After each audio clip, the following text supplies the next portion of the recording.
Suppose आप कोई criminal case में फंस जाते हो क्योंकि आप मिडिल क्लास हो। एक्चुअली हम मिडिल क्लास लोग ही फंसते हैं।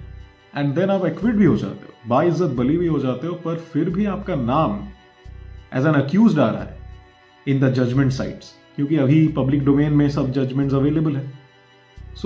इधर क्या आपकी लॉ मदद कर सकता है? जी हाँ, कर सकता है। राइट टू बी फॉरगॉटन जो है वो रिकग्नाइज्ड है in our Indian law system. और ये आया कहाँ से? राइट टू प्राइवेसी से। Case Puttaswamy versus Union of India, which is also known as the Aadhaar cards case, उसमें यही बोला गया था कि राइट टू प्राइवेसी जो है वो पार्ट है फंडामेंटल राइट्स का, which is implicit in article 21 of the Indian constitution. So right to privacy हर व्यक्ति के पास है, मतलब वो अपना पर्सनल इंफॉर्मेशन का फ्लो पब्लिक डोमेन में कंट्रोल कर सकता है। दैट इज वो इरेजर कर सकता है या तो डीलिस्टिंग भी कर सकता है।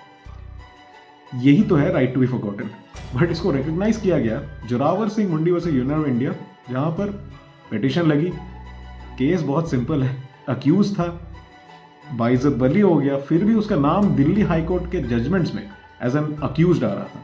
तो आपको पता ही होगा ये एम्प्लॉयमेंट अफेक्ट कर सकता है, बिजनेस अफेक्ट कर सकता है। एंड या तो पिटीशन अलाउ की गई एंड दिल्ली हाईकोर्ट ने इधर दो बहुत ही अच्छी चीजें बोली। पहला तो ओपन जस्टिस सिस्टम का मतलब ये नहीं है कि परमानेंट डिजिटल पनिशमेंट मिलता रहे। एंड सेकेंडली, अक्यूज के पास ये राइट है कि उसको क्रिमिनल एलिगेशंस जो उसके खिलाफ लगे थे उसको जिंदगी भर ना उठाना पड़े, specifically in the cases where he is acquitted.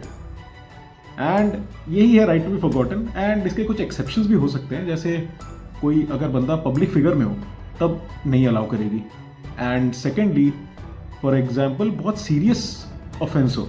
And thirdly, अगर जो पब्लिक इंटरेस्ट है आउटवे कर रहा है प्राइवेसी को, तब इन सब केसेस में राइट टू बी फॉरगॉटन तो अप्लाई नहीं होगा।